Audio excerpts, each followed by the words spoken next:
참 하기 싫은 얘기인데요. 무슨 얘기냐면은 바로 이거죠. 제가 지난 목요일날 찍어놨습니다. 우리나라 코스피 지수의 모습을. 이거 찍으면서 그 생각을 했어요. 야, 불안하다. 야, 이거 불안해. 목요일날 찍으면서 야, 이게 누가 보더라도 좀 불안하지 않습니까? 차트의 모습이. 제가 차티스트는 아니지만 뭔가 똑 떨어져 있는데다가 대롱대롱 이 아래 아무것도 없고, 야, 이 아래 뭔가 망망대해 갖고 뭔가 이 대롱대롱 목이 이렇게 돼 있는 듯한 이 모습이 불안해서 찍었어요. 그 다음날 일어나서 싹 보니까 불안한 건 여지 없었죠. 장대 음봉이 바뀌면서 이다 몇 포인트? 50포인트가 밀렸죠. 49.64포인트. 코스피 50포인트가 밀리면서 이 장대 음봉으로 끝났죠. 여기서. 아이씨. 그쵸. 저거 찍을 시간에 팔았으면 되는 건데 저거 찍고 이렇게 기도를 했죠. 신실하지 못해서 3,000 얼마까지 갔습니까? 3,019. 3,000 다 왔죠. 월요일날에 쉬죠. 월요일날에 쉬니까 화요일날에 장대 양봉으로 들어 올릴 거를 믿어 의심치 않지만 조금만 더 밀리면 3,000선이 좀 위험한 이제 그런 숫자까지 와 있고, 미국 시장도 여러분들 보셔야 알겠지만 살짝 위험하죠. 이걸 많이 빠졌다고 해야 되나? 이 정도면 사실 빠진 것도 아니긴 하지만 어쨌건 이런 모습에서 살짝 지금 미국 시장은 금요일날에 1% 넘게 들어 올렸습니다. 역시 천조국이죠. 들어 올린 상황이긴 하지만 살짝 불안한 모습을 보이고 있고, 자, 그러면은 왜 주식시장이 이렇게 흔들리고 우리가 어떻게 될지를 알아봐야 될 텐데, 문제는 요즘에 이슈가 뭔지 아세요?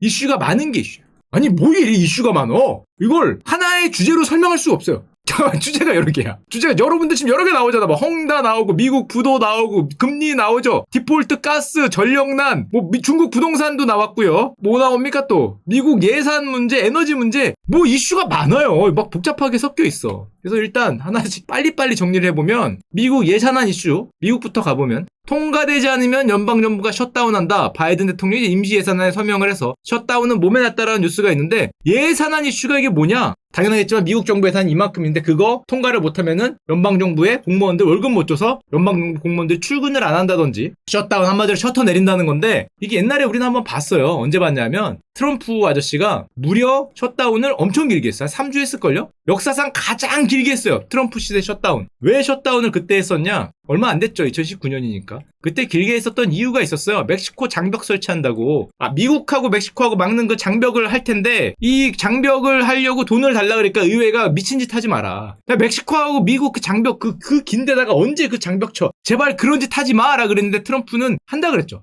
장난하냐? 장벽을 설치하지 못해서 자꾸 미국으로 미리국해서 얻는 피해가 정부가 셧다운하는 것보다 크다. 무조건 설치하겠다. 저것 때문에 셧다운을 했는데, 임기 마지막 날 2022년 12월이니까 임기 마지막 그 순간까지 멕시코 국경에 장벽을 끝까지 세우다 갔죠. 바이든 중단 못 시키게 하려고. 거의 다 졌는데 네가 어떻게 중단시키겠냐? 이런 거.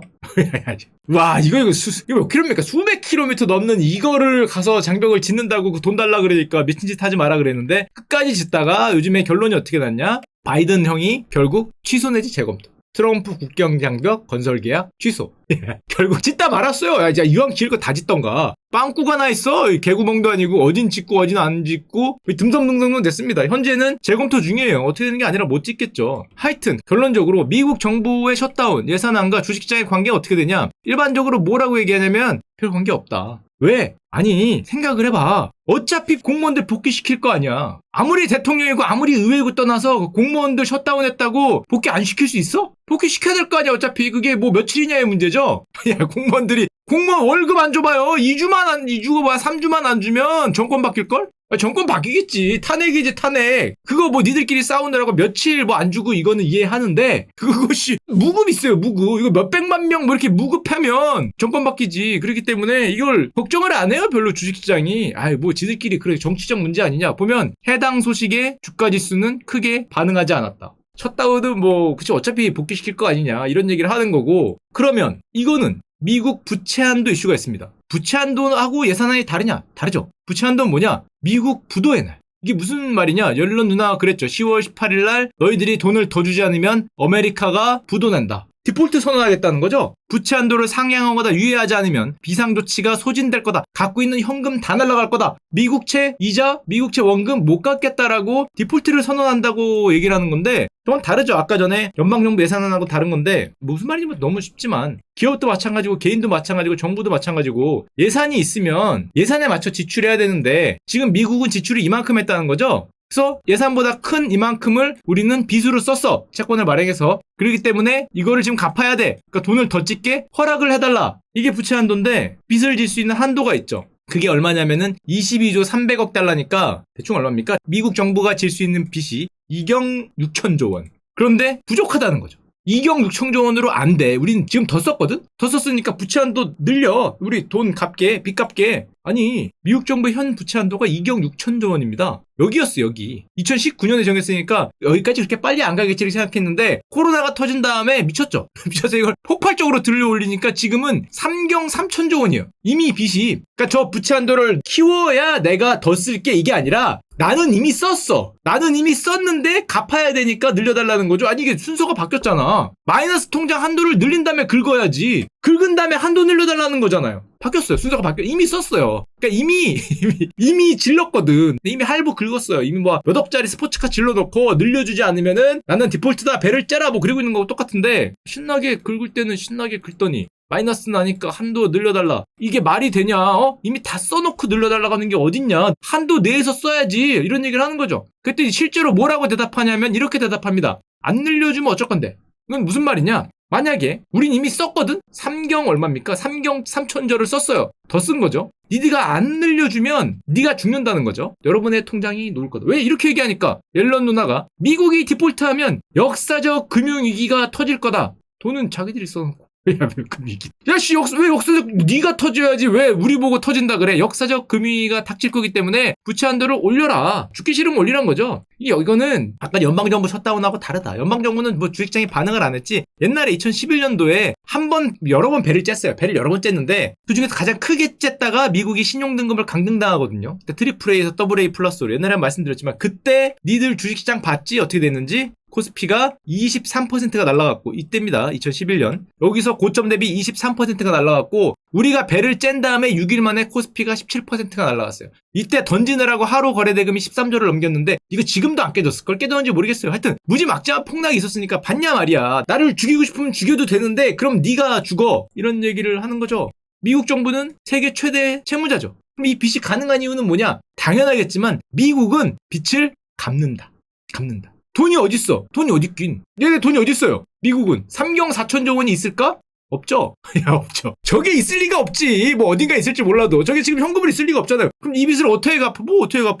윤정기 있잖아요. 우리나라도 옛날에 많이 말씀드렸지만 원화빚이면은 10경원도 갚을 수 있어. 원화빚이면. 10회도 갚을 수 있죠. 원하면 이거 조폐공사에서 찍는 거 아니에요? 조폐공사 사장한테 전화해서 거기 그 10회 찍어봐 10회.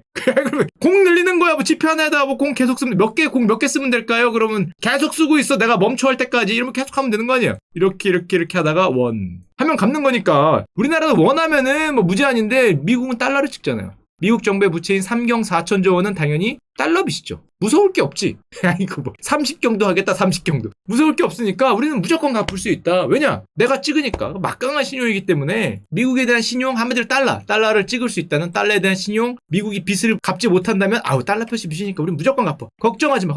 그렇기 때문에 옐런 누나가 이렇게 얘기하죠. 미국이 만약에 저렇게 찍을 수 있는데도 니들이 싸우느라고 디폴트를 선언하면 재앙이기 때문에 니들 어차피 올려줄 거 아니야. 니들 정치적 이유 때문에 달러 찍을 수 있는 거를 못 갚는다고 이런 거를 못 봐주겠으니까 옐런 누나가 뭘 주장하냐면은 아니 어차피 늘려줄 거 아니냐. 니들 빚 안 갚는다고 선언할 거야? 미국이? 못하잖아. 그럼 근데 니들 정치들 때문에 싸우느라고 경제에 자꾸 위험만 사람들한테 불안만 초래하니까 아예 부채 한도를 없애자. 이런 얘기를 하고 계십니다. 실화입니다. 실화. 2021년 10월 1일 부채 한도를 아예 없애자. 내 마이너스 통장 한도 없애달라는 거죠. 어차피 찍어서 갚으면 되는데 내가 10경을 쓰건 20경을 쓰건 왜 관심을 둬. 그냥 설정법 폐지하자. 이거 경제에 불필요한 위험이다. 갚을 수 있는데 뭐 어쩔 거냐 뭐 이런 소리를 하는 거죠. 뭐 맞는 말이긴 한데 걔가 미국이 10경을 쓰건 20경을 쓰건 꼬레아가 뭐라고 할 수는 없겠죠. 뭐라고 할 수 없으니까 뭐 없애도 되나? 뭐 그래도 되나 싶긴 한데 그런 얘기를 하는 거고. 옛날에 그래도 야 아무리 달러 표시 빚이어도 니들 막 쓰면 그거 되냐? 그거 막아야 되는 거 아니야? 그거 너무 막 하는 거 아니야? 그래서 과거에는 근본이자라고 했었죠. 금에 연동돼서 찍어라. 금 있는 것만 찍어라. 니들 아니면 더 찍을 테니까. 그랬다가 이런저런 이유로 근본이자를 없앴는데 그때 없을 때 이런 걱정을 했어요. 혹시 막 찍지 않을까? 그래서 그때는 막 안 찍어. 미국이 신용이라는 게 있는데 야 우리 그 적자 중요하다. 부채 크기 중요하다. 절대 막 안 찍는다. 그랬는데 조금 지나니까 그게 중요할까? 그냥 찍어도 되네? 근데 찍는 거죠. 이제 바뀌었습니다. 그게 중요할까로 바뀌었죠. 옛날에 그게 중요하다였는데 이제는 그게 중요할까로 바뀌면서 찍는 거죠. 자, 이렇다 보니까 불만을 가진 사람들이 생기죠. 아니, 니들이 뭔데 그렇게 마구마구 찍으면서 뭐 한도를 없애달라는 둥, 내 마이너스 통장은 무한대라는 둥 주장을 하냐? 이거에 불만이 있다. 그래서 그때 등장한 게 뭐였습니까? 이거였죠. 여러분들이 도지코인 지르라고 등장을 한 게 아니고요. 원래 등장했던 암호화폐는 저게 마음에 안 들어서 등장했던 거죠. 원래는 지금이야 아니지. 지금이야 마음에 들건 안 되건 중요한 게 아니라 내일 7%가 오르느냐 15%가 빠지느냐가 중요한 거지만 옛날에는 그래서 등장을 했어요. 이름부터 암호화폐잖아요. 왜 암호화폐겠어요? 아무나 만들지 못하게 하겠다가 암호죠. 암호가 있어야 된다. 니들 정부가 자꾸 암호 뚫고 야 암호 뭐야 갖고 와봐. 야 나 국가야 국가. 야 우리 국정원입니다. 자 암호 알려주세요. 자꾸 이런 소리 하니까 CIA입니다. FBI입니다. 이런 얘기 하니까 에라 블록체인이다. 나도 몰라. FBI도 못 뚫죠 이거. 못 뚫게 하겠다. 그게 블록체인이죠. 화폐라는 건 자꾸 니들이 찍으니까. 니들이 그 잠깐 달러 찍으니까. 탈중앙화라고 멋있게 썼지만 결론적으로 그 찍는 걸부터 탈하겠다라는 멋진 뜻으로 등장을 했죠. 처음 등장은. 그때 우리 사토시 나카모토 형이 2008년에 비트코인 만들 때 우리 버냉키 형이 막 찍을 때 이 반대편에서 등장을 한 거죠. 막 던지기 시작하니까 미친 거 아니야? 이러면서 등장을 했는데 전 그런 생각을 합니다. 이게 비슷해. 그냥 뻘소리예요. 미국 정부 부채와 비트코인 차트가 완전 뻘소리. 야, 요게 같이 올라가잖아요. 그죠? 이거 하는 걸 보니까 얘네를 보니까 이거 안 되겠어 하고 이걸 믿을 거냐 물어보는 거죠. 약간 비슷하게 뻘소리지만 미국 이거 막 찍는 거 봐봐. 얘네 3경을 찍었거든 지금. 야, 그러면은 너 돈을 여기다 넣을래? 비트코인이죠. 여기 니들은 뭔데? 뭐 아무것도 아니지만 얘도 아무것도 아니잖아. 뭐 생각하니 비슷한 것 같기도 하고. 너무 무한으로 찍는 거에 넣겠습니까? 야 우린 그래도 한도라도 있다. 한도라도 몇억 개라도 뭐 이런 소리를 하는 거니까 뭐 하여튼 뭐 중요한 건 아니고요. 그래서 한마디로 지금은 미국이 셧다운은 뭐 살짝 임시예산으로 통과해야 한다고 하지만 아직도 저 부채 한도는 싸움 중이죠. 당연하겠지만 통과되겠죠. 당연하겠지만 설마 디폴트 내겠어? 디폴트 내도 며칠 몇 달 내다가 빚 갚겠죠. 이거 빚 안 갚으면 안 갚을 수가 없죠. 빚을 안 갚으면 미국이 돌아가지 않을 테니까. 하여튼 저걸 만약에 안 갚는다 그러고 미국 신용등급이 또 떨어진다 그러고 우리 윤전기 안 돌리겠어요 그러면 그냥 주식시장만 뭐 내려가는 그런 모습이 보일 테고. 자, 미국에서 또 이런 이슈가 있는데 옆 나라 중국은 이 나라는 올 한 해 끝없는 악재를 생산 중입니다. 중국 관련 뉴스는 올해 좋은 게 없는 것 같아. 다 악재야. 공동부유부에서부터 무슨 규제에서부터 무슨 디레버리징에서부터 요즘엔 정신없이 헝달한 운동하면서 나를 정신없게 하는데 올해 나오는 건 그냥 뭐 줄줄이 악재, 뭐 주식도 많이 빠지고 게다가 요즘에 새로운 악재까지 하나 내셨죠. 요즘에 또 뉴스 많이 나오는 중국의 전력난이다. 촛불로 버티고 있다. 무슨 G2가 촛불로 버텨. 세계에서 두 번째 부자 나라라며. 암흑성 촛불로 버티고 있어요 우리. 이건 또 왜? 뭐 또 갑자기 왜 또 전력난이야? 왜?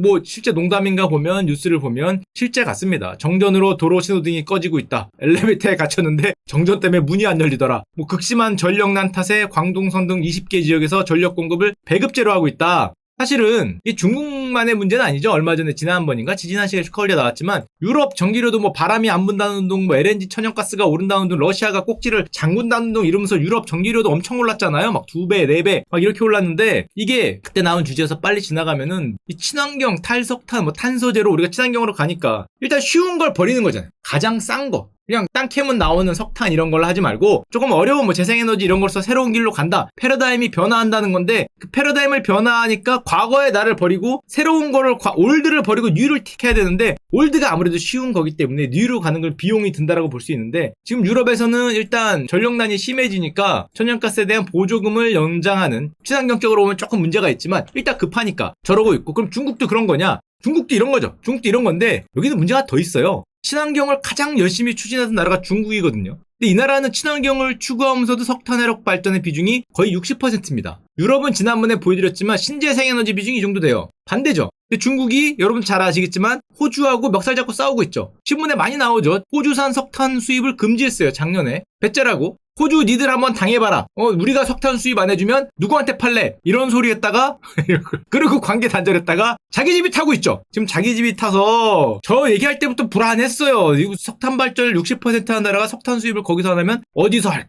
저거 뭐 이런 생각을 했는데 역시 조금 있다가 전력 대란 사태. 게다가 이 나라는 이유가 또 있습니다. 시진핑 정부의 원대한 목표가 친환경 정책이잖아요. 내년 2월 베이징 동계올림픽에 맑은 하늘을 보여주겠다. 그리고 지방정부를 친환경 에너지로 평가를 합니다. 제가 이거 진짜로 애널리스트 형한테 들었어요. 지방정부가 평가 수치가 너희가 친환경, 탈탄소 이런 걸로 그 지방정부의 공무원들이 평가를 해요. 공무원들은 A를 받고 싶잖아요. C 이런 거 받기 싫잖아. 근데 올해 많이 돌렸죠. 많이 썼단 말이에요. 올해 연말까지 얼마 안 남았으니까 자기들 평가 C 받기 싫으니까 그냥 줄여라고 명령을 내린대요. 줄여라. 기업이 그러는 거죠. 어떻게 그걸 줄여요 지금. 가뜩이나 전기 없어서 막 돌리고 있는데 이제 공무원이 얘기하는 거죠. 그건 네 사정이고 니들 그 라이센스 날라갈래? 줄일래? 줄여야죠. 줄여야죠. 기업 꺼야죠. 너 한번 그 외탄 한번 해볼까? 외탄? 그럼 줄이는 거죠. 근데 지방 공무원들은 공무원대로 어쨌건 자기들 평가받으니까 줄여라 명령이 나온다 그러고 그럼 부족하다고 또 화석연료를 마구 태우면 여기 또 걸리고 그래 설라문에 이런 복잡 단안한 원인을 걸쳐서 핵심 지역까지도 한 주에 하루만 전기가 공급되고 6일간 정전됐다. 광저우, 선전, 홍콩, 마카오. 우리로서 상상하기 힘든데 그래서 뉴스가 이렇게 나오죠. 지금 중국에서 사재기를 하고 있다 그럽니다. 뭐를? 양초를.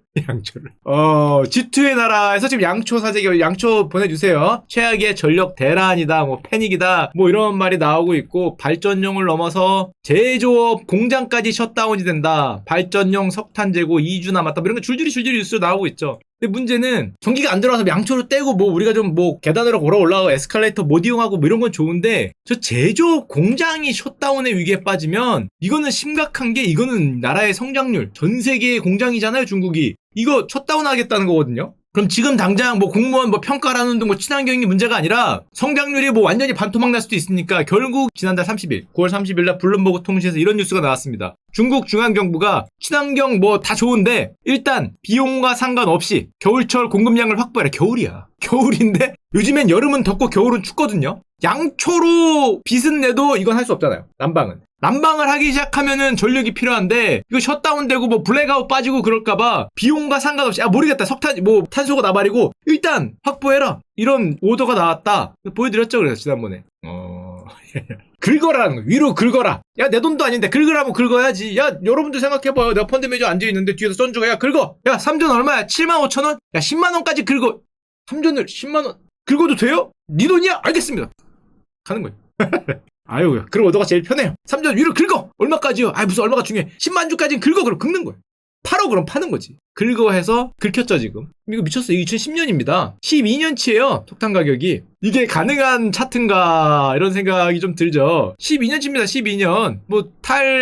석탄, 탈화석 한다더니, 이게 탈석탄이 지금 문제가 아니고, 천연가스? 역시 미쳤죠. 여러분들이 좋아하시는 유가? 뭐 지금은 증산한다 어쩐다 말이 있어도 하던 말던 하고 올라가고 있죠. 75불. 지금 100불 얘기 나오고 있죠. 100불. 깔짱깔짱 웃죠. 이번 겨울이 추우면 100불이다. 뭐 이런 얘기를 하고 있으니까. 그럼 이렇게 생각하시는 분 있더라고요. 아니, 저렇게 올라가면 우리가 옛날에 유가가 빠진 이유가 뭐였냐면은 탈화석 에너지 이것도 있지만 결정적인 이유가 이거였어요. 미국의 셰일가스. 그 무한 아니냐 이거 거의. 야 장난하냐. 이거 빨간색 맵 사기 맵이지. 셰일가스라면 되지 않냐. 되죠. 셰일가스 양이 많으니까 팍팍 지금 캐서 중국 팔고 비싸게 팔고 늘리면 될 텐데 이게 생각보다 쉽지 않다. 왜? 요즘은 뭡니까? 추세가. 환경규제. 사실은 환경규제 우리가 친환경이 없었으면 이런 사태가 오지도 않았죠. 그냥 광산 더 캐면 되잖아. 광산 뭐 있는 거 더 캐고 옛날에 그랬으니까. 옛날에 우리가 한참 발전 뭐 닥치고 캐고 닥치고 뭐 해서 팍팍팍 쓰면 되는데 그걸 막으려다 보니까 이런 사태가 일어났는데 셰일가스도 비슷하게 뭐 바이든 대통령 들어가니까 환경규제를 하기 때문에 이게 자금 조달도 잘 안 해주고 이거 많이 팔면은 세금 엄청 물리고 게다가 요즘 미국도 구인난이죠. 구인난이다 보니까 이 유명한 차트 미국 구인난 사람을 아직도 이렇게 구하고 있다 보니까 이렇게 쉽게 공급을 늘릴 수 없는 상황이라고 하고 한마디로 좀 정리해보면 환경 규제로 생산량 증가는 어려운데 수요는 증가하는 이게 요즘 표현 나오죠. 그린플레이션. 최근에 들었어요.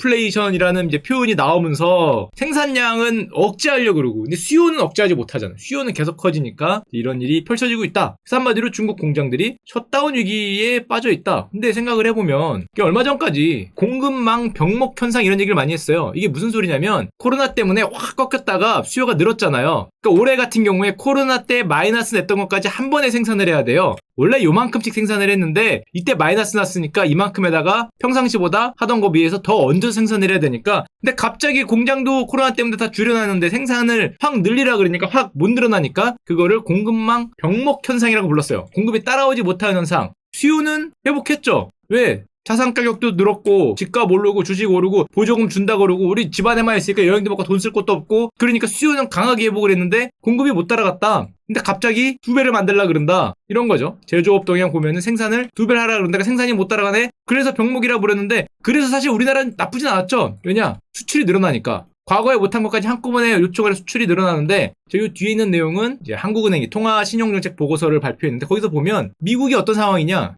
요 파란 게 생산자 미처리 주문이에요.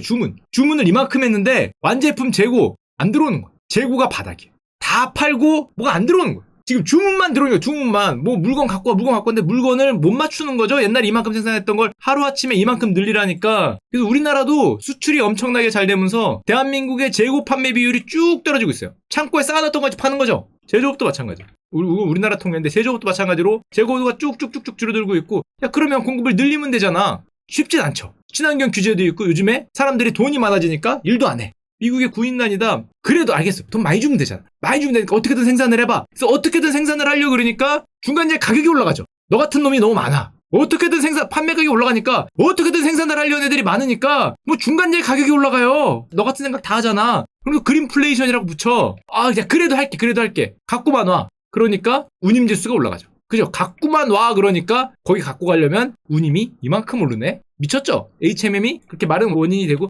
결론적으로 이 모든 거를 통틀으니까 소비자 물가가 올라가요. 물가가 팍팍팍팍팍 올라가죠. 그래서 사실은 우리 미국에서 주식시장이 계속 좋았던 이유 중에 하나가 2021년 7월에 사람들이 걱정을 했어요. 저걸 보니까 물가가 좀 불안하잖아. 저 같은 사람이 많아서 뭘 자꾸 막 빨리빨리 갖고 오라 그러고 팔라 그러고 운임 올라가고 뭐 그린플레이션이라 그러고 뭐 친환경 때문에 뭐 가격 올라간다 그러고 뭐 난리 난 것 같은데 어때요? 라고 물어보니까 미국 연준 파월 의장이 이렇게 얘기했어요. 이 알지 못하는 진짜 이 경알못들이 너무 많아. 그러면서 이렇게 일가를 하셨습니다. 인플레이션은 일시적이야. 저거 일시적인 현상이야, 저거. 왜냐면 코로나 때 잠깐 빠졌다가 코로나 이거 만회하려고 니들 한꺼번에 주문해서 그런 거 아니야? 언제까지 그거 니들 주문할 것 같아? 그거 코로나 1년치 빠졌으니까 2021년 1년 제대로 생산하면 그다음 2022년 되면 뭐 없는 거 아니냐. 그런 일시적인 걸로 자꾸 이렇게 유튜브 조회수나 올리려고 방송이나 해야 되고 자극적인 말이나 해야 되고 그 좀 제대로 된 뭐 이런 게 아니냐 이런 얘기를 했어요. 실제로 연준을 믿어라. 너 유튜버를 믿을래? 연준을 믿을래? 뭐 이런 소리를 하니까 사람들이 생각을 해보니까 연준이 좀 낫잖아요. 그래도 돈 파이트 패드 한다며. 그래서 진짜냐 그랬더니 우리 파월 형이 곧 사라질 것 때문에 금리 인상을 하지는 않는다. 이 인플레이션 일시적인 그것 때문에 우리가 금리 인상을 하거나 결정하지 않아. 곧 사라질 것에 대해서는 반응하지 않아. 조회수 올릴 애들이나 그 얘기를 하고 있다. 그래서 저 얘기를 팍 하면서 증시가 환호를 했죠. 아 그래? 인플레이션 일시적이고 금리 인상 그것 때문에 급하게 안 해? 원래대로 돌아와? 뉴욕 증시 사상 최고지. 우와 역시 완화적인 거 그대로 가겠구나. 일시적이란다. 이게 2021년 8월 28일이에요. 뭐야 한 달 전이잖아. 뭐가 바뀌었냐? 얼마 전에 FOMC 했죠. 그리고 나서 파월 의장이 2021년 9월 29일 날 갑자기 인플레이션 압력이 예상보다 크고 길어질 수 있다. 야 패드를 믿으라며. 잠깐 나를 믿어서 지르라며. 형을 믿고 질렀는데 뭐야 조회수 필요하나? 이 얘기를 갑자기 하는 거야. 그래서 잠깐만 그러면서 뭐라 그랬냐. 예상보다 심하더라. 야 이거 지금 알았어? 야 남들 예상보다 심하다고 할 때는 뭐 나를 믿어라 그러더니 그래서 이게 아니야. 아주 긴 건 아니고 몇 달 앞으로 몇 달 2022년 하반기 내년 하반기 정도까지는 그럴 수 있을 것 같아. 이거 일시적이지 않냐. 근데 그렇게 치면 2030년까지 가도 일시적이죠. 세상에 일시적이 아닌 게 어딨어 그러면 2100년도 일시적인 거지. 우주적 관점에서 보면은 1만 년도 일시적인 거지. 이거 2024년 말까지 가면서 그 정도면 돌아올 것 같아. 내 일시적인 게 거짓말은 아니다 그러니까 그걸 그렇게 말하면 안 되지. 지금 와서 뭐 일시적인 게 아니라 구조적인 문제일 수도 있고 조금 길어질 것 같다. 저 말을 듣는 순간에 미국채 금리가 어떻게 됐냐. 박살이 났어요.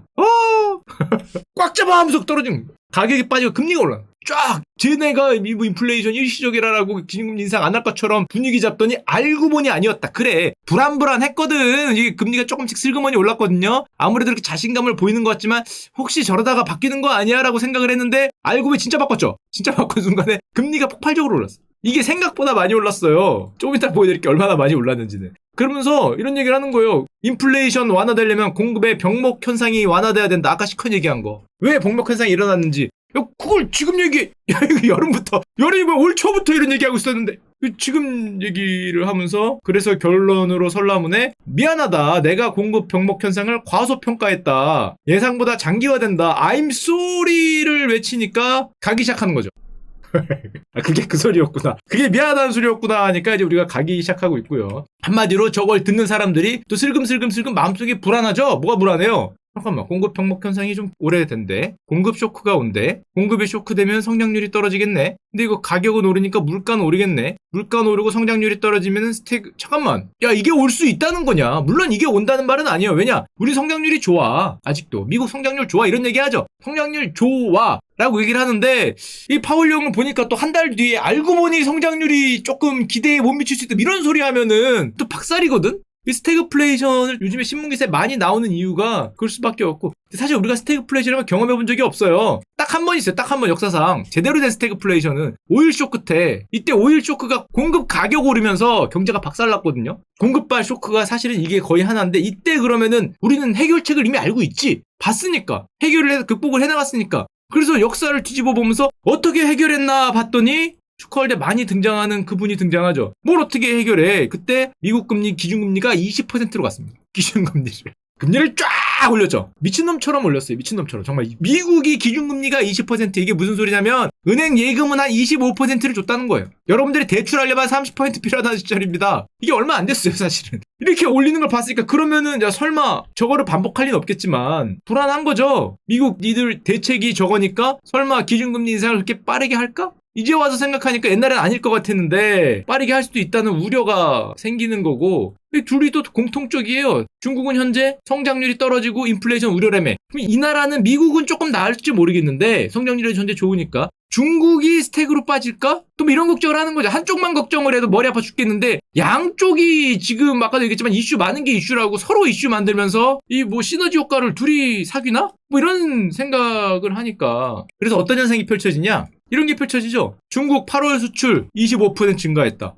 와, 중국 수출 진짜 잘 돼요. 야, 뭐 중국만 잘 돼? 대한민국 9월 수출 역사상 최고치입니다. 한 달 역사상 558억 달러 16% 증가했다. 월 기준 최고치다. 우와, 사상 최고치. 우리나라 이렇게 잘 나가네. 우리나라 월별 수출 금액을 보니까 뭐 그렇게 크게 증가한 건 아니지만 이렇게 증가하고 있죠. 역대 최고치고. 이렇게 잘 나가는데 이렇게 수출이 좋다는 말은 뭐예요? 우리나라 기업들은 대부분 수출 기업이니까 내 주식의 실적은 좋아요. 아니, 수출이 저렇게 좋은데 내 기업 실적은 좋죠. 수출 기업인데. 근데 왜 내 주식은 이러냐? 지금까지 얘기한 것 때문에. 저 수출이 왜 늘어나겠어요? 아니, 공급망 우려 때문에, 물건 가격 인플레이션 상승한다며. 어떻게 해야겠어요? 여러분들 같으면 미리 땡겨야겠죠. 아니, 공급 잘 안 될 것 같고 물건 가격 상승할 거, 돈은 많이 풀려, 사람들 돈은 많고, 땡겨야겠죠. 아까 보셨죠? 미국 주문 이렇게 되고 재고 박살나는 거. 안 오는 거야, 이만큼이. 주문 계속 들어오니까 수출은 좋을 수밖에 없는데, 수출이 좋으면서 이 기업 실적이 좋은 거를 좋아해야 되냐에 대해서 좋긴 좋죠, 안 좋은 거보다. 근데 이게 좀 지속적일까도 문제가 있고, 원가 상승한다며. 아까 보면 중간재 가격 오른다며. 성장률, 미국 성장률 나락가거나 뭐 중국 성장률 문제에서 스태그플레이션 뭐 이런 소리를 하니까 지금 눈앞에 있는 실적이 문제가 아니라, 야, 저거 지금 쟤네가 저래서 땡기는 건가? 뭐 이런 생각을 하니까 다 같이 가시고 있고요. 그럼 돈은 어떻게 됐냐? 뭘 어떻게 해? 방황하고 있죠. 전 세계의 돈들이 이거 어디로 가야 되나? 이 잠깐 주식에 들어갈랬더니, 야, 스태그 뭐 기준금리를 뭐 올려? 채권에 들어갈랬더니 아까 채권 가격 빠지는 거 맞죠? 금리가 오르면 가격이 빠져요. 아닌가? 여기도 아니고 저기도 아니고 이걸 어디로 넣어야 되나? 이런 생각을 하니까 초단기 영래포라는 게 뭐냐면은 하루짜리 미 연준 금리, 하루짜리 예금이 하루짜리 예금 2,000조가 들어왔다. 옛날에 이렇게 안 들어왔어요. 지금 뭉칫돈들이 야, 이거 어디로 가야 되는 거예요? 달러로 들어가랬더니 뭐 3경을 찍는다는 둥, 뭐 아예 한도를 없애서 뭐 10경은 안 될까? 뭐 이런 소리를 하고, 야, 그래, 그럼 미 채권을 했더니 뭐 금리가 폭발을 하고, 주식을 했더니 기준금리 올린다고 뭐 어쩌라는 거야. 그런 상황이고, 사실은 그동안도 비슷한 상황이었는데 그동안의 답은 그래도 선진국 주가에서 주식, 선진국 주식 돈도 많고 그래도 어쨌건 실적은 좋아지니까 뭐 안 좋을 때 빼자. 답은 그거다. 전 세계 돈들이 일로 다 들어가서 미국 주식 펀드 돈 들어오는 거 보면 역대급을 찍고, 미국 주식이 절대 안 밀리죠. 절대. 밀리면 왁 사자. 요만큼 밀렸는데 이만큼 사자. 올해 계속 이게 반복되고, 반대로 신흥국에는 우리나라 코스피 같은 나라, 미국은 이렇게 코스피 이렇게 정확하게 이렇게 반대로 가는 모습, 답은 그거였는데 지금은 이제 좀 불안불안한, 이렇다 보니까 돈이 이렇게 영락포에 가고 아주 불안불안한 상황으로 가고 있는데, 근데 뭐 기업 실적은 나쁘지 않죠. 기업 실적은 나쁘지 않고, 뭐 파월 의장 아저씨가 와서 뭐 일시적인 건 아니지만 조금 연장되겠지만 뭐 내년 뭐 상반기쯤에는 괜찮아지지 않을까 생각했다, 이런 소리 하면은 완화적으로 가겠다, 계속돈을 풀겠다 이러면 모르겠지만 현재 이제 그런 상황이고요. 자, 그래서 금리가 얼마나 올랐냐? 되게 우리나라입니다. 국고채 10년 선물 내려가면 가격이 내려가는 거예요. 금리가 오르는 거. 채권 가격이 이거거든요. 별로 안 빠진 것 같죠? 전 채권 시장이 올해 이거 주가지수 같은 거예요. 주가지수. 한마디로 채권 시장의 주가지수 같은 건데 채권 시장이 오래 했었기 때문에 이 정도 충격이면은 어떤 충격인지 알고 있어요. 어떤 충격이냐면 이게 단기간에 빠졌잖아요. 게다가 이게 어떤 상황이었냐면 상황을 보면 가격이 밀리다가 금리가 올라가다가 연준이 금리를 올릴 것 같아서 금리가 올라가다 가격이 밀리다가 일시적이다. 채권 인플레이션 일시적이다. 우리는 완화적으로 가겠다 해서 가격이 다시 오르고 있던 찰나거든요. 금리가 다시 빠지고 있었어요. 그래. 이 정도면 다 왔지. 옛날에 봐봐. 다 오면 가더라. 이런 생각으로 많은 채권쟁이들이 저희 같은 채권쟁이들이 여기서 롱을 정말 많이 잡았습니다. 정말 많이 잡았어요. 잘 알고 있죠? 왜냐? 친구들이 여기 있으니까 후배도 여기 있고 화끈하게 잡았습니다. 형님 이빨 꽉 깨무시죠? 꽉 깨물었는데 갑자기 파월이 9월에 들어오더니 I'm sorry! 이러면서 내가 그걸 몰랐다 뭐 이런 소리를 하면서 시장이 무너지는데 저 정도면은 얼마나 무너진 거냐? 5년 내 최악의 폭락이다. 순식간에 불어난 증권사 손실. 전화도 안 하고 있습니다, 지금. 톡을 안 하고 있어요. 저 정도면은, 지금 10월이죠. 9개월간 벌었던 거 한 달에 다 날아갈 수 있을 정도의 폭락이라고 보면 됩니다. 그게 제가 뭐 10년 선물 보니까 막 100틱씩 빠지고 그러던데, 한 1년 내내 벌었던 게 날아갈 정도의 타격을 입었고, 이 뉴스에 보면, 신문에 보면 이렇게 나와요. 연합 인포맥스에 나온 건데, 이게 인터뷰한 거예요. 너무 많이 다쳤다. 메이저가 인터뷰한 거죠. 롱장에 우리는 취해 있었다. 파워를 믿었다. 형 말 믿지 해서 손잡고 갔는데 그런 소리 하면서 너무 많이 다쳤다는 거고 지금 저 정도 정말 금리가 많이 올랐다기보다는 단기간에 폭락을 한 거기 때문에 역대급 숏장이었다. 채권인데 역대급 숏이란 말이 나오고 있어요. 역대급 매도장이었다. 게다가 누가 던졌냐? 채권장도 똑같아요. 개인이 없을 뿐이지. 기관과 외국인의 싸움인데 외국인이 그렇게 던졌다. 주식시장과 똑같네. 그렇게 많이 던져갖고 이거 9월에만 15만 계약이라 그러면은 하루에 15조? 뭐 이렇게 던졌다고 보면 됩니다. 계속 던졌다고 보면 되고 그래서 결론적으로 수백억 깨진 증권사가 있다. 이런 얘기가 나오고 있죠. 물론 주식과 채권은 방향이 반대예요. 그래서 주식이 빠지면은 채권 가격이 좋아지고 금리가 빠지는데 유동성 효과 때문에 요즘에 같이 가죠. 반대고 나발이고 없이 유동성 효과 때문에 돈이 들어오면 가격 같이 빠져가기 때문에 게다가 이번 주식시장의 하락의 원인 자체가 저 금리 상승에 있었기 때문에 이번엔 크게 손실을 봤다고 보면 되고 물론 시장이 만약에 여기서 박살이 난다. 주식시장이. 그럴 일은 별로 없겠지만 빠바바박 빠지면서 시장이 박살이 나면은 채권 가격은 오릅니다. 채권 금리는 빠져요. 왜냐? 시장이 그렇게 박살이 나면 금리 인상 못하죠. 시장이 코스피가 미국 S&P가 여기서 한 15% 빠진다. 예를 들면 박살이 나서 그걸 금리 인상 하겠습니까? 그럼 다시 채권은 강해지긴 하지만 하여튼 지금까지는 그게 아니었기 때문에 같이 박살이 나는 중이고 자 그러면 이런 질문 하더라고요. 내 주식 어떻게 하면 좋을까요? 어떻게 하면 좋겠습니까? 여기서 내라고 썼지만 제죠.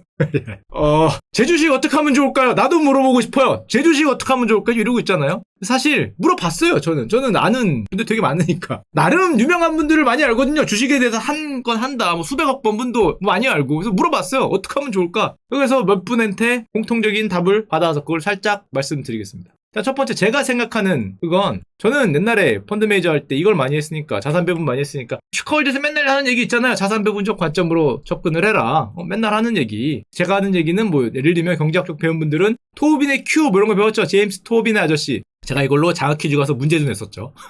1981년 노벨 경제학상을 받고 그 유명한 계란을 한 바구니 담지 마라. 이런 얘기를 했던 아저씨가 있고 또 필요 없는 얘기지만 여러분들이 경제학을 배우면은 이런 분도 많이 배웁니다. 정말 배우기 싫었던 숫자가 많이 나오는 CAPM 나오시는 우리 마코이치 아저씨 이런 아저씨들이 얘기했던 게 이런 거잖아요. 결론적으로 얘기하면 같은 수익률을 가진 포트폴리오 중 최저의 위험을 찾는다. 최적의 쌍을 찾으면 너가 같은 10%라도 위험을 줄일 수 있다. 이런 얘기를 했는데 결론적으로 말하면 우리는 보험을 찾고 싶죠. 무슨 보험? 주식시장이 밀릴 때 손실을 메워줄 무엇인가 없을까?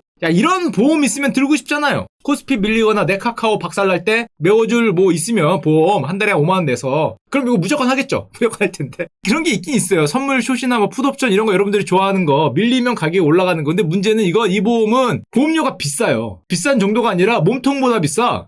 내 카카오 빠져서 손해볼 게 100이라면 선물 숏 쳤다가 손실 볼 수 있는 건 200이 넘으니까 100보다 100곱이 더 커서 이거 잘못하면은 이걸 보험이라고 들었는데 알고 보니 내 주식은 별로 안 빠졌는데 여기서 박살이 다 나죠. 그다음에 만기도 있어요. 이게 또 어려워 이걸로 보험을 하기에는. 그래서 저 같은 경우에는 그래도 개인이 가장 보험하기 쉬운 게 어떤 분은 현금으로 하고 현금은 안 밀릴 뿐이지만 채권이나 달러 같은 경우는 주식이 빠지면 지금처럼 박살날 때도 있지만 가격 오르니까 이걸로 왔다 갔다 하시면은 이거 빠질 때 이게 좀 오르고 이게 좀 나중에 오를 때 이거 팔고 이거 사고 이거 비중 왔다 갔다 하면 대단히 좋습니다. 특히 채권은 교과서에 나오는 방법이고요. 왜냐하면 미국은 채권이거든. 미국은 이게 달러가 안 돼요. 미국은 될 리가 없잖아요. 미국은 자기가 들고 있는 게 달러인데 달러와 주식을 왔다 갔다 한다 그러면 주식과 현금 왔다 갔다 하는 거하고 똑같기 때문에 뭐 미친 소리야? 그럴 텐데 우리나라는 달러가 되는 거고 미국은 그래서 우리나라 교과서 대 미국 교과서이기 때문에 채권이죠. 채권이고 대한민국은 달러로 하면 됩니다. 많이 얘기했으니까 뭐 이런 방법이 있다라고 말씀드렸는데 그런데 이건 뭐 그냥 교과서적인 방법이고 진짜 전통적인 주식쟁이 전 채권 얘기는 했지만 비하가 아니라 우리 주식하는 분들 물어봤어요. 이 바텀업이거든요. 그분들은 100% 바텀업이에요. 그분들한테 가서 무슨 뭐 요즘 경기가 어떻고 무슨 FOMC가 어떻고 그러면은 무슨 말인지 못 알아들으세요. 뭐 어쩌라고. 실제 채권 운용하고 주식 운용하고 같이 옛날에 말씀드렸죠. 회의를 하면 서로 딴 얘기합니다. 채권 운용은 자꾸 이코노미스트적으로 얘기를 해. 요즘에 뭐 기준금리가 어떻고 야 요즘 경제 지표 보셨습니까? 그러면은 주식하는 분들은 다 눈 깜빡깜빡거리. 그걸 왜 봐? 기업 분석하느라 바쁜데 우린 기업 분석이 이제 바텀업이지. 우리들의 믿음은 하나야. 현재 가격은 여긴데 기업 가치는 여기니까 간다. 그 언젠간 간다. 이거 하나로 꽉 붙잡고 있죠. 물론 다른 분들도 있지만 대표적으로 가치 투자자하는 분들 뭐 벤저민 그레이엄의 뭐 가치 투자 이거 뭐 현명한 투자자 이 금과 옥저죠. 안전마진이 뭐냐면은 아까 말씀드렸듯이 그 차이가 간다는 거죠. 기업 가치는 여기이기 때문에 현재가 여기예요. 지금 기업 가격이 빠졌어. 코스피가 하락했어. 더 좋아. 야 봐봐. 기업 가치는 별로 안 변했는데 가격이 빠졌어. 더 좋아. 축하해. 더 좋아. 야 기다려봐. 더 좋다니까. 아니 형 지금 내가 박살나서 지금 어떻게 하냐 이거. 아니 더 좋아. 지금 무슨 소리야. 더 좋아. 아니 이게 빠지면 어떻게 대응 그건 외적 변수. 기업 분석을 해. 지금 너 맞출 수 있어? 기준금리 올릴지 내릴지? 너 뭐 아까 전에 공급망 변화 너 알아?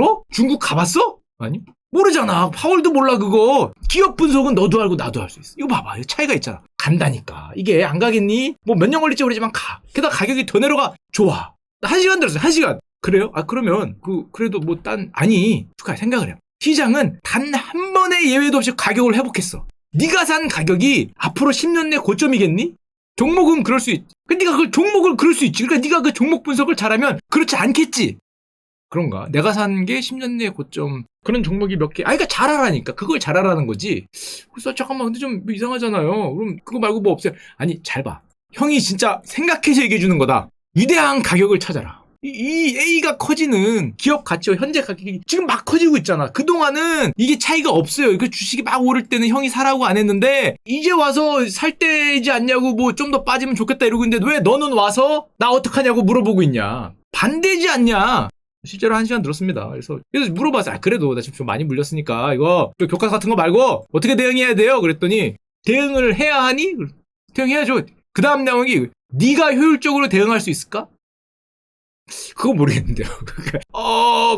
네가 어떻게 대응하는지는 그 표로 있어, 표로. 역사에가 표가 있어. 오죽했으면 세계 유명한 표가 있어요. 네 대응. 그쵸? 많이 봤죠? 여기서. 공포, 투매, 고개 돌리면 이렇게. 많이 봤죠? 그래서 많이 넌 여기서 사고, 하면은 와서 물어보는 거지. 형 어떻게 해야 돼요? 살려주세요. 그러면 간다는 거죠. 네 대응은 역사에 이거 있기 때문에 네가 과연 제대로 대응할 수 있을까? 그러면서 딱 이 한마디 했어요, 진짜. 그 대응을 고민할 시간에 아까 그 A, 그 안전마진이라 그러죠. 가격 차이. 그거 찾아. 시장 좋아지면 회복할 거 아니야. 이거 찾아. 뭐 다른 고민하고 있어. 너 이거 맞출 수 있어? 맞추지 못하죠. 그래서 진짜 이 얘기 듣다 왔습니다. 근데 이 얘기는 이해를 하셔야 돼요. 그분이 가치 투자, 흔히 말해서 주식쟁이, 굉장히 장기적 가치 투자에 몰입하시는 분이죠. 그걸로 성공을 했고, 그걸로 뭐 수십억, 수백억 부자가 된 분이니까, 오직 그거 하나만 우리가 예측할 수 있다. 봐봐, 너가 맨날 얘기하잖아. 여기서 팔고, 여기서 사고, 여기서 팔고, 여기서 사고. 그러니까 너는 여기서 사고, 빠지니까 어떻게 해야 돼요? 팔까요?